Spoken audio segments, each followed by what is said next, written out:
Good morning, students. Welcome to the class. We are doing chapter 3 of Sociology, class 11. The name of the chapter is Understanding Social Institutions. In today's session, we will discuss about the economic aspects as a social institution. All of us have unlimited and various needs, and these are not just social or political, but there are economic as well. We have material needs which can only be bought by money transaction.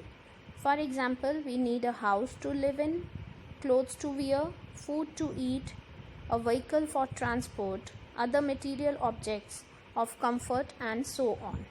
To obtain all these, we have to work. We have to work for a good living.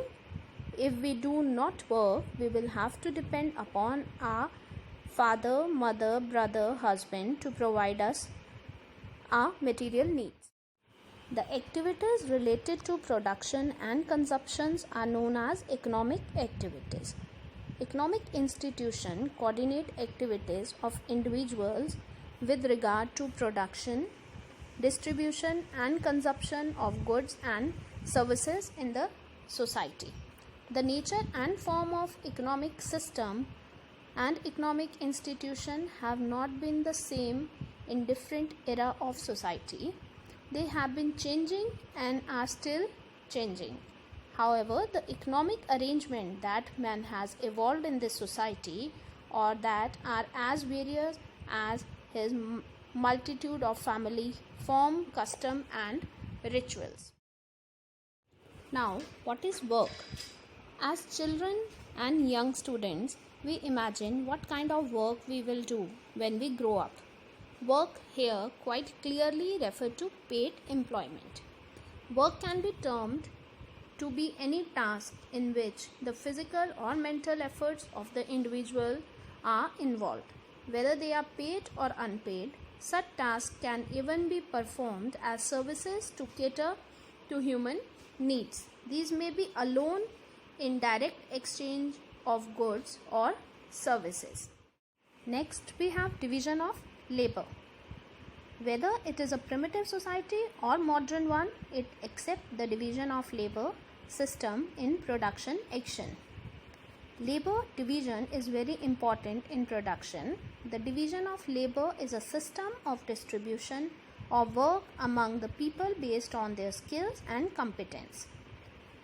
Division of labor means special socio-economic functions done by specialists. In primitive society, labor division was very simple. In these societies which were based on sex discrimination, men used to do those work which required hard physical effort such as hunting, cultivation, etc., while women did the work which required less physical labor. For example, upbringing of children, cooking, bringing water, food gathering, etc. The present economy is industrialized. Its form is very complicated and business has excessive diversity which require special training, capacity and eligibility.